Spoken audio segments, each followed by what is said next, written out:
and there's a lot of bigger, badder, scary things out there. But Cthulhu on the battlefield, well, he's gonna be pretty scary too. That's a good note, though, to say we specifically did look at our referencing entirely from the original. Okay, again, if you're skipping to this point, that's what's important. The audio issues are on their end, unfortunately. You can't change that. We're not looking to adapt anything from any other modern adaptations. This is all our own, and all. Look at the size of that model. As you can see, controlling Cthulhu around the battlefield. He's a bit of a big boy. He's large. Jesus. He is definitely big. The size of Jormungandr. But going right into it, I know. I know people want to see and talk about Cthulhu. So yeah, the first thing you notice, he's large. He's got a tall camera point of view, a little bit under Jormungandr. His basic attack, which I want to talk about first. Actually, wait, do we want to just go and just? Let's just show off our driver for today. Let's let Pon go crazy. Let's just do the things.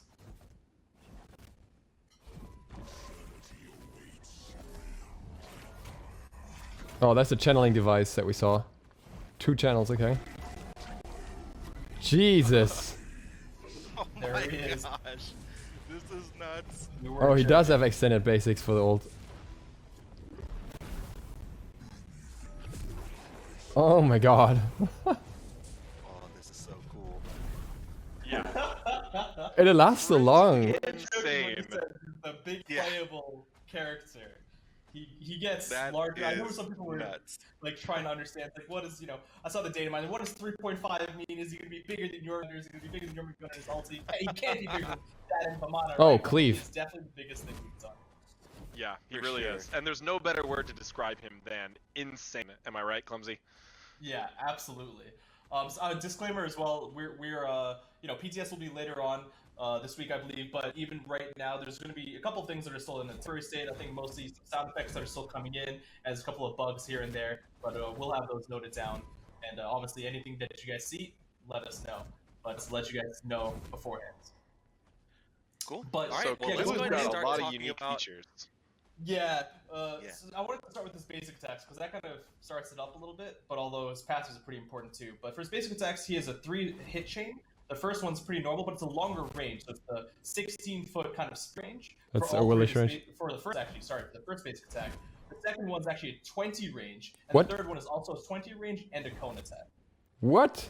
That's massive. He's just so big, having little tiny basics on him felt 16, really 20, strange, right? Yeah, so Well, he's make got sure I said a that very right. unique 16, hit 20, chain. 20. 16, 20, 20, and the third one is a cleave, which is really Exactly. good. The third one also applies something else which I want to get into immediately, which is a part of his passive. So Cthulhu's passive is Prey on Fear.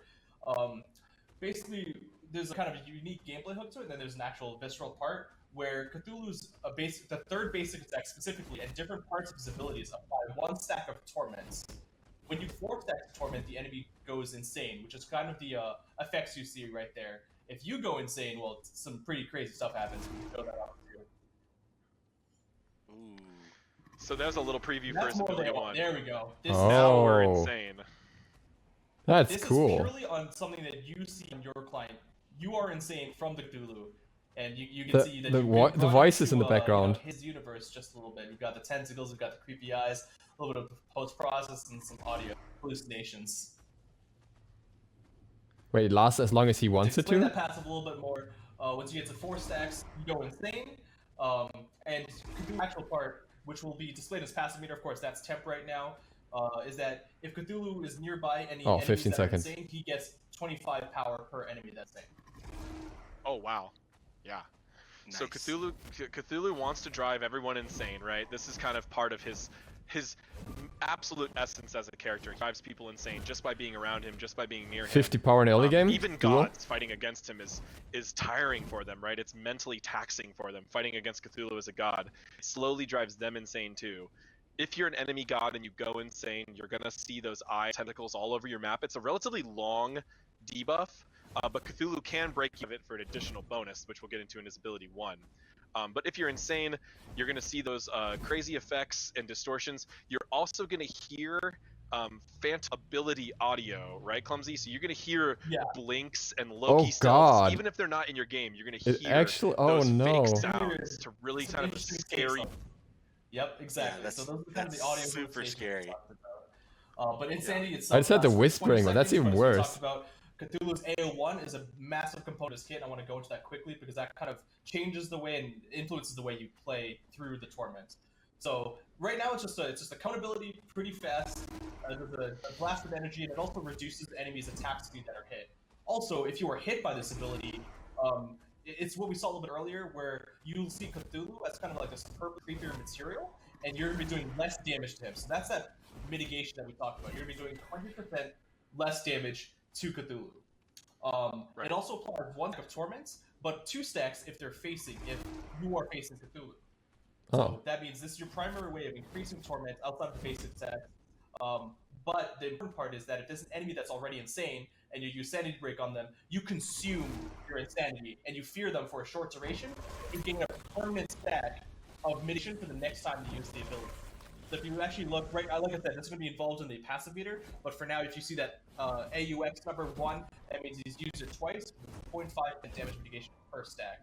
So the next time you use your AO1, you're going to be 21% mitigation rather than that base 20%.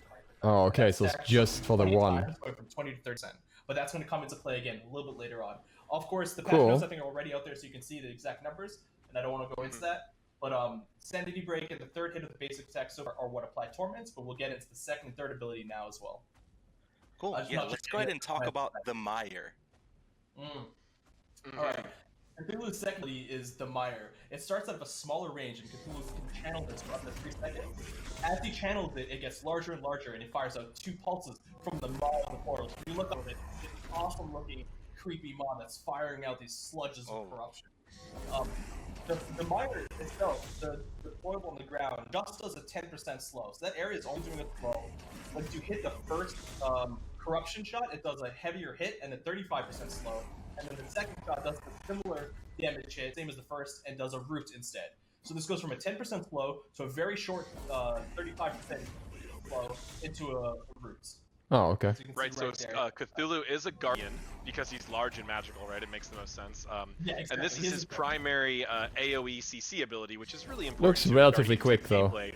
Whether you're going to play him in the solo or the duo lane, being able to learn the timing for this ability and learn the positioning for it to lock down your opponent team is going to be really important for a long your wind-up, team actually. To win.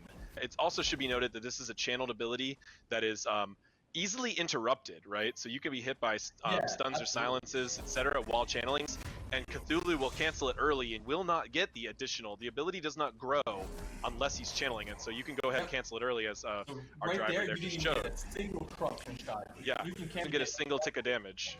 There won't be anything else but that just 10% slow. Also, each shot applies 1 stack of torment. With this ability, you're going to stack up to a maximum of 2 torment, which is why Sword and Box are going a little bit more insane as they fire. Seems to be pretty easy to stack the torment. How many stacks of torment are they going for, Clumsy, for the Sanity Break? So they're going for 4 stacks, provides insanity, and this ability. Yeah, so you can, and then 1 more. Okay. Yep. And so you can get right 2 from the 1, 2 from the 2, up to for stacking the passive. Yeah, exactly. Yeah, conditional. And basic attacks. Conditional 2 ability, right? Rushing Terror. Well, we think we saw this a little bit. This is a dash that Cthulhu does, but before he does the dash, he creates 2 projectiles to his left and his right. So if we see him fire this out, this is one of my favorite sounding. It's like Ratatoska's old dash with a blue acorn. Enemy, you deal damage, you stun them slightly, you knock them to either the left or the right, depending on which side they're closer to, and they're most likely going to be hit by the forward projectile that kind of catch up to you. The projectiles themselves just deal damage as well at a lower amounts, but the charge and the projectiles.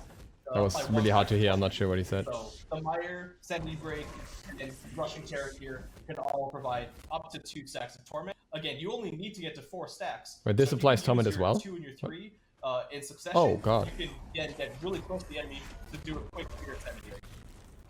Oh god. This dash here has such a great animation timing on it. I love just spam that and get your really mitigation max on the 1. Really well. The projectile effects we did of these creepy corruption areas that are following in the wake of Cthulhu. This ability really tied together thematically and is just really useful for his kit in a way to gap close, so he can continue to just wail on opponents. It has a little bit of delay on canceling, so you can cancel out of the charge, but you can't do it immediately. Oh, it's a good point. Good point. Yeah. All right, let's go ahead and get into his ultimate ability, The So, grand let's go finale, right. descend into madness. What's going on with this ultimate ability? All right, there's a lot of different things going on. So it is technically a stand switch, right? Because you were going to be gaining access to 3 new abilities. The first of which, Sever, is technically, I mean, it's not a basic attack, but it's something it's an ability we want to function like a basic attack. So it has a 1-second cooldown and 0 mana cost. But we'll get to that in a second. Then into madness, well, it does a little bit of burst damage, and you can see your input methods immediately that first hit, which is Sever. But around Descend into Madness itself, it does some damage. It also increases your max health by 30%, and it applies Sanity Break in an aura around Cthulhu. Now, what that means is that damage mitigation from Sanity Break, as well as that kind of quest mechanic of earning more mitigation Sanity Break, applies to the ulti. That 20% Jesus. to 30% is mitigation he will always have in his ulti form, as well as the max health. And I think that's pretty much the transformation of the ulti that does. I also want to say we've had an amazing job. It's a little bit buggy right now, but Juan, can you take us into Extra health and massive mitigation. What is going on? So one thing we wanted to make sure is that when you descend into madness, we bring everyone on the battlefield into Relie, and you can forgive my pronunciation of that. But there's still some tweaking to be done. But this is, a little bit less noticeable maybe in Conquest when you're looking at Chaos, but in other maps as well. Like it's really, I think, pretty awesome. The artist did a fantastic job. Shout outs to Ramon. We definitely need to get a second perspective of the other Cthulhu alting, if we can set that up. Fighting against this ultimate is just such a unique experience. You really look at like an unbelievably huge character, and most importantly, as we really wanted when we were designing Cthulhu, we know it was really core to his mythology and his lore to be like a giant creature, wading out of the ocean. But we didn't want to design another ability Jesus. like Jorms. Oh, look at that. Look at that coming at you. Just a quick pause as well, because here, with we have Cthulhu's point of view. If you were someone smaller, I mean, God forbid you're a Ratatosker looking up at this guy, it is terrifying. Yeah. But we wanted to keep him in the play space. We didn't, essentially, you could even compare Jorm's ult to something almost like Rama ult, where you're really out of the play space and you're just attacking the area. People can't fight back against you. And we were like, what's something that we could really make feel like Cthulhu, really feel like you're battling Did the against Cthulhu this face off both monster, ulting? is we wanted people to have to fight back against it. So Cthulhu is fully damageable. Although he does get some significant buffs to how much damage he takes, but you can fight back against and HP buffs, so even during this state. Although it is no easy task to fight back against him, you're most likely going to need some help from your teammates. And seeing 2 Cthulhus fight against each other in Big Boy Farm is also something else. It's just like 2 kaijus fighting against each other. Just watching them. It is really fun, and we've had it a lot in our playtests. And I'm sure since this god is going to be so high, people are going to want to play him on both teams. You're going to get that. You're going to get that feeling a lot. Although I would say in most of the cases, it's not really worth your time as a Cthulhu to be wailing on the other Cthulhu. You should be using this ability to be running down the enemy carries, the mages or the hunter. Really use your tankiness to pressure them out of the fight so your team can follow up. Yeah. But so going through his ability real quick, Sever, which I talked about a little bit earlier, it's his basic attack-like ability. It's a 1-second cooldown, 0 mana cost, and it just deals damage to the area in front of you in 3 projectiles. You can only get hit by a maximum of 1 projectile. Also, the ability does not apply item effects, but it does apply damage, protection shred debuff, which stacks up to 5 times. So every time you hit someone with that, it shreds their protection by 3%, up to a maximum of 5 stacks. So you kind of are incentivized to keep people 15% shred. If you can get out of the melee range, you have a chance of not getting shredded even further and taking any more damage. But I mean, Cthulhu, he's not getting a movement speed increase. He's just really large, so it's running away from him is a little bit hard. And it's even harder when you incorporate his second ability in that form, Devastate, which all it really is a projectile fire AoE that doesn't knock off. So projectile AoE knock off on I think a 5 to 6 second cooldown, so pretty middling. Especially when you incorporate the duration of this ability, which can go from 12 to 16. I am scared in many ways. This is just absolutely amazing. Sorry, I'm just awestruck here. Can't even talk. But might as well start with Transfuse, which is the third ability. It's an AoE around him, and what this does is it actually heals your allies, but it takes away health from yourself. But it's got a little bit of Guardian aspect finally getting in here, right? So he's transferring some of his health to provide allies around him power, movement speed, and some max health as well. So it actually hurts Cthulhu to do so. It also does a little bit of damage to enemies. It's probably the weakest of the ultimate abilities, and it has a little bit of a fall off depending on how far away you go as well. Character I think came together in so many amazing ways. Clumsy, gotta hand it to you and the team. Yeah, I mean, I think this guy is insane. I'm happy with how he's turned out. Also, I'm so proud of the team. Like you. Well, it's not a massive field, all things considered. The majority of it has been working from home. Yeah, almost fully from home, really. Depends on the scaling, though, of course. Team, the effects team, the modeling team, like the materials. There's so many people that I want to shout out that I can't shout out. But you know. I know the programmer Alex has just been working day and night to make sure even the camera, the small things like the camera and the ultimate, feel fantastic.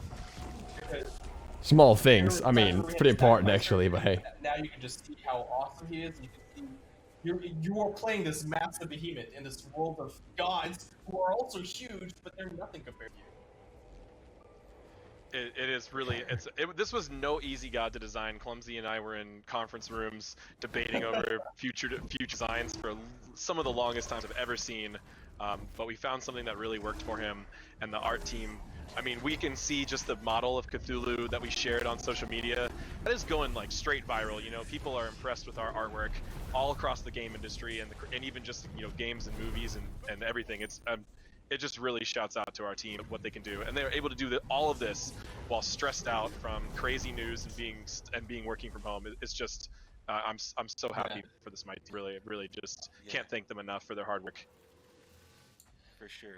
And one other quick note, because I heard someone making sure they wanted to see Cthulhu's ulti. You are CC immune the entire duration. So you don't have to worry about. Which is pretty long as well, right? Or anything like that. Oh, his voice is so good too. We have to hear more of that. His voice is phenomenal. Yeah, we've got some awesome voice lines coming up a little bit later. But okay. For his playstyle, what are you guys thinking? Mainly bruisery, solo lane. Where do you guys gonna fit? So we said solo originally, but lately he's been really showing up in the duo, right?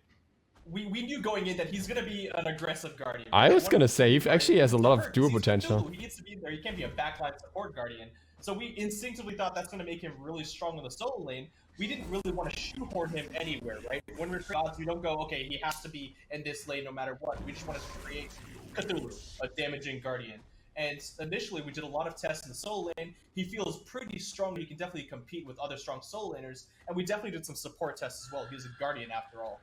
But what we started to notice is that as we were tweaking his balance, he became a little bit of a stronger support at guardian than a solo laner almost, because things like the it's a huge disruption. Terror, you can hit the minion wave and the other two characters, or at least one of them, while in the solo lane it's a little bit hard to get that entire cleave damage on the one person who's really prepared for it. Also, the ultimate Descendants of Madness is way easier to chase one of those two swish guys down than this warrior or guardian who's likely going to be building defenses against you.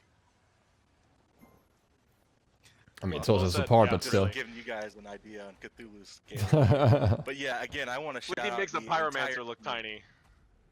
Yeah, Cthulhu looks absolutely amazing. But let's go ahead and break down some of the recolors and mastery skins that we've got ready for you guys. The first one is Cosmic Horror, his standard recolor, and Cthulhu's original model is kind of green, but a lot of people were asking for the purple. Oh wow, they even did. Looks awesome as well. Nice. So we can kind of show off the model and listen to a voice pack line as well. Very cool. Cool. Sleeping under the water, descending from the sky, lingering in the minds of the mortals. I wait, I watch, I hunger. He's so creepy. Oh my gosh. Alright, the next one we've got up is Ascended Cthulhu. You guys are going to be able to unlock this recolor of course, from the red version. 2020. A little bit more rich tone. The boiled lobster. As well. Let's take a model and listen to another voice line.